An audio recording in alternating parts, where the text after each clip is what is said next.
What's up, everybody? So we're out in the shop with another Shop Talk Tuesday, and in this episode we are going to make a sheath for this farrier's rasp knife that we have right here. Now I'm going to be doing a Kydex sheath. It's not going to be a super complicated sheath, but it's going to be elevated. It's going to be elegant looking to go with a knife that looks like this. I'm going to be using a basket weave Kydex that we have here, so it's actually a textured Kydex. I've used this as an overlay in the past, but I haven't really made a whole sheath with just this material, and I want to do that on this one. I'm going to be using this gray basket weave material, and then I'm going to be using black eyelets, black hardware, a black clip, just so that it looks real nice and elegant on a belt. And I think it's going to look really cool. I think it's going to turn out really awesome. I don't want to do an overlay because I think that that's going to muddy it up a little bit. I want the handle to stand out above that sheath and be the actual focal point whenever you're carrying this, so people look at it and go, holy cow, that handle's awesome. And then when you pull it out, you have that awesome texture. So it's going to be a lot of texture with this, cool, simple colors, and that's what we're going to go with. So let's get into this and let's start this process. So before we start messing with this, we need to go ahead and tape this blade. We're going to do 2 layers on each side of the blue painter's tape.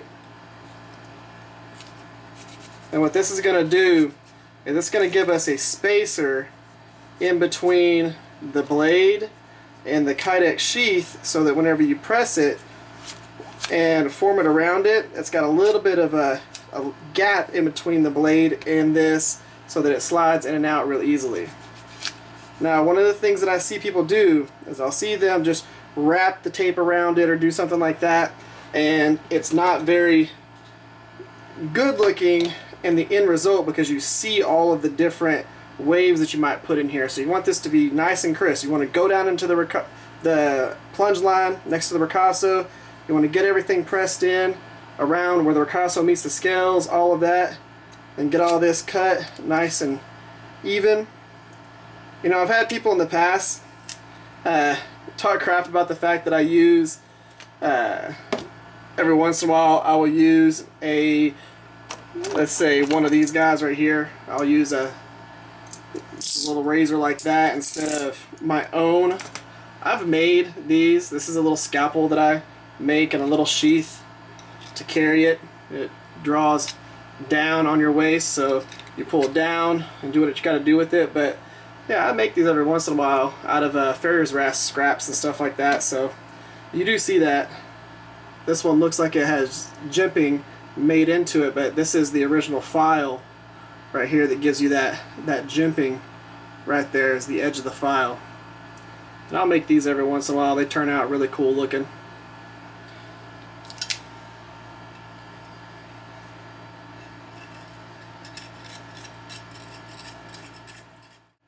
Well, now that we have this taped 2 times on both sides, we want to go ahead and take this, heat up the Kydex. We're going to be heating it up in the oven at 200 degrees, the same oven that I use to temper the knives. So we're going to heat that up to 200 degrees, put this in there, and then we're just going to bring it up to enough heat to where this right here is malleable, to where you can actually bend it around the knife.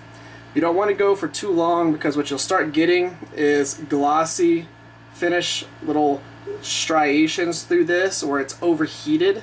You want to keep this satin finish. If you put it in there for too long, it's going to start getting shiny like this. So just long enough to where you can move it around and then take it and put it in the press. We'll have the press up here in just a second so you can see what that looks like.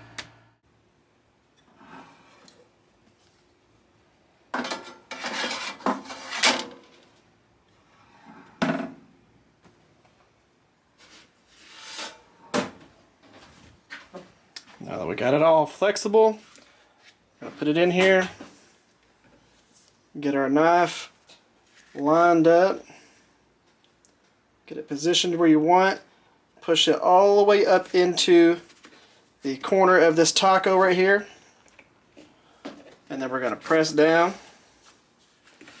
with our homemade press.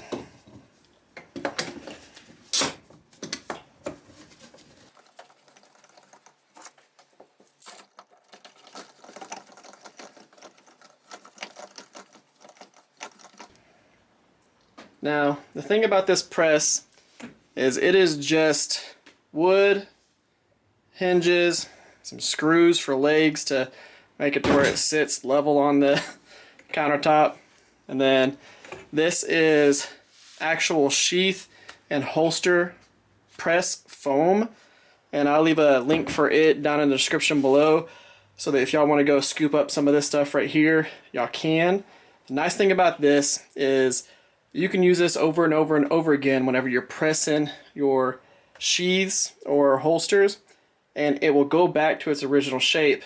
What I originally started off with was basically like the yoga mat style foam, and each time I press into it, it would keep that shape in there, and it wouldn't basically forget that. It wouldn't go back to its original form, so you would have little weird waves on each sheath that I made. So this stuff is awesome. I've made all the other sheaths that are over here using this right here, and I love it.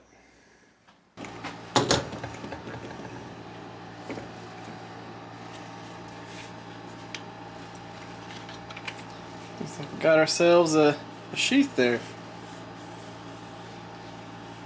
You can see the profile come all the way through here. This gives us all of this right here to play with, to fit up our eyelets and everything like that.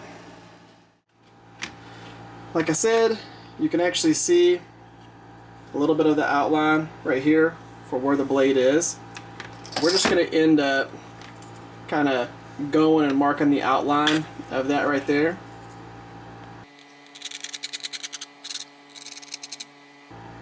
It's not going to mark amazingly well on this particular material,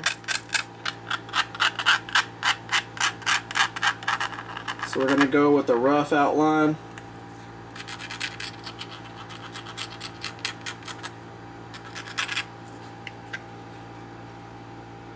Doesn't even really show up on the camera at all. I can see it though. The big thing here that we're going to use is we're going to take a few of our eyelets,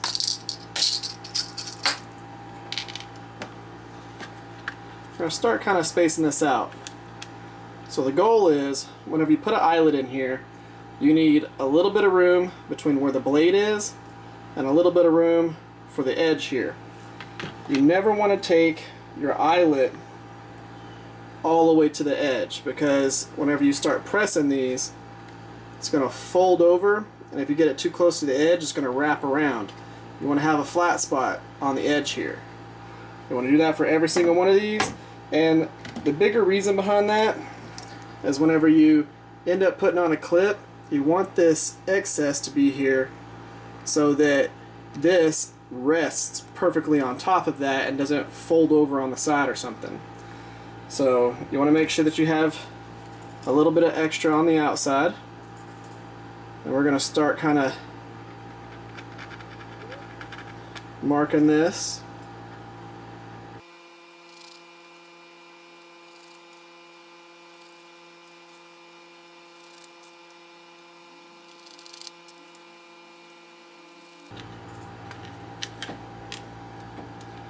Now I have a rough idea.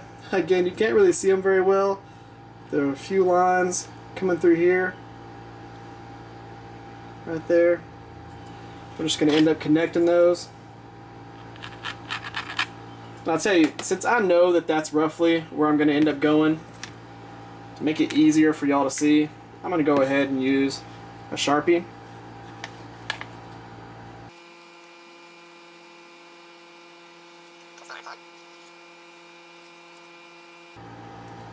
And instead of doing this little subtle curve here, me personally, I've got this little way that I do my sheaths. Pretty much all of them have this style. It's a thing that I like to do, and I'm going to keep with that because it's my particular aesthetic, if you want to call it that.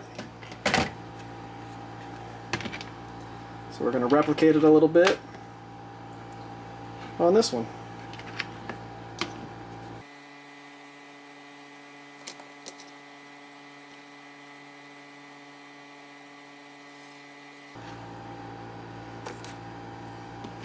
And my goal is to go 1 inch apart from the center of the eyelet to the next eyelet, because that fits our little clips here really well to where we can really move and maximize the amount of space in between.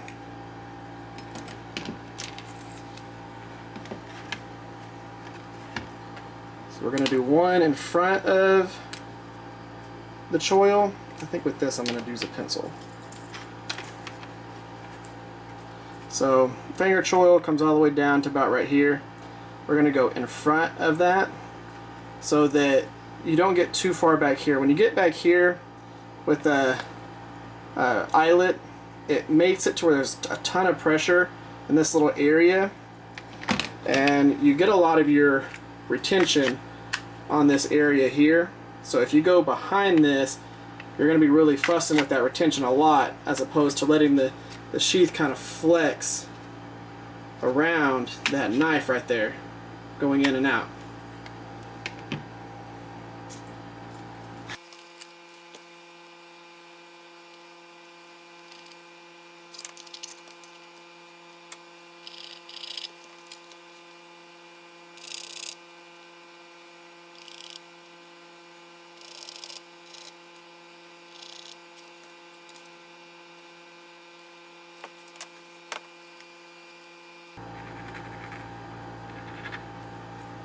Just because I marked all those little spots right there doesn't mean that I'm going to use every single one of these little areas right here for an eyelet. Sometimes I'll put spaces, sometimes I'll do, you know, eyelets every single inch. Sometimes I'll change it up and do 3 and then go out here, just like this right here too. 3, but I've only got eyelets here and here, and that knife has plenty of retention.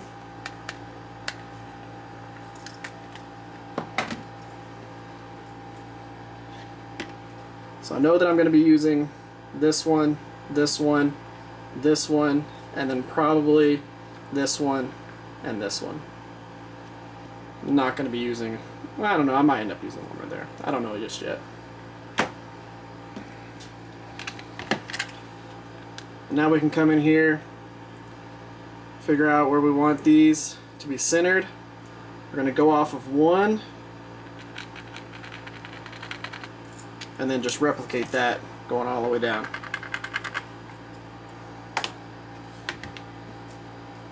Should be about 1/4 of an inch.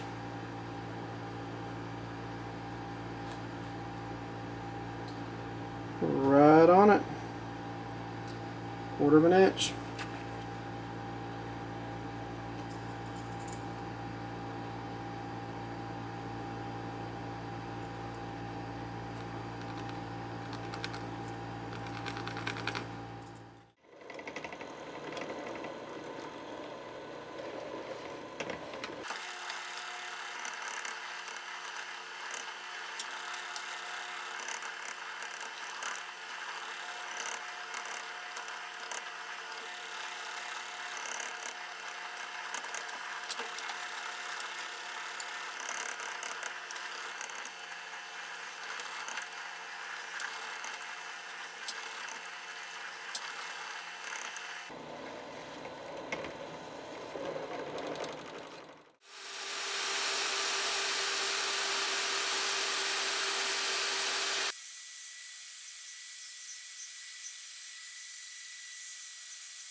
Now you'll see that I come in here and I slightly sand and round this little inlet, and that's so that the knife slides in real easy and doesn't try and catch the handle.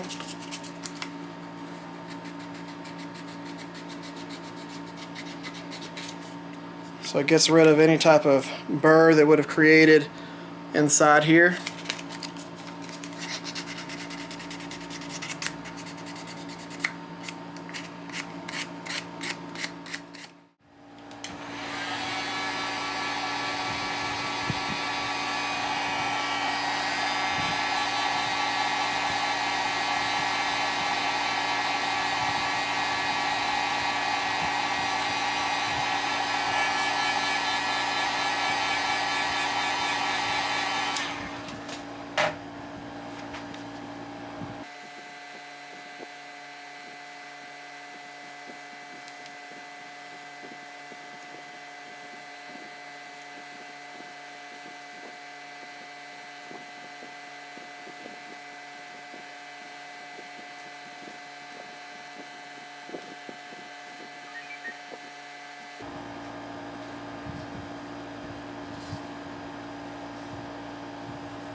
Alright guys, let's go ahead and wrap this one up right here with a close-up of that awesome sheath.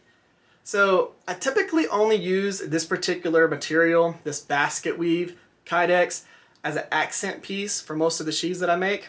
But for this one, I wanted it to be the whole entire thing because I wanted it to be a subtle focal point. And for the fact that the pattern is not printed on here, it's actual real texture that's on there, it really pops without being super gaudy or anything like that, because this is a good focal point, but it's not the main focal point. You know, we did gray with the black hardware, black Ulti-Clip, but it makes this part pop. This is the standout. That's one of the reasons why I made sure that the sheath was below this white line right here, so that whole entire piece of wood just pops right there whenever you're wearing it.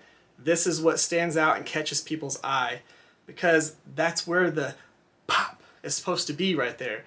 You know, the sheath looks awesome, and people are probably gonna ask about this sheath, but this is what I really want them to focus on. I want them to go, boom, but check that out, because that is the awesome part. This is just supposed to be the carrier, which is supposed to also look cool.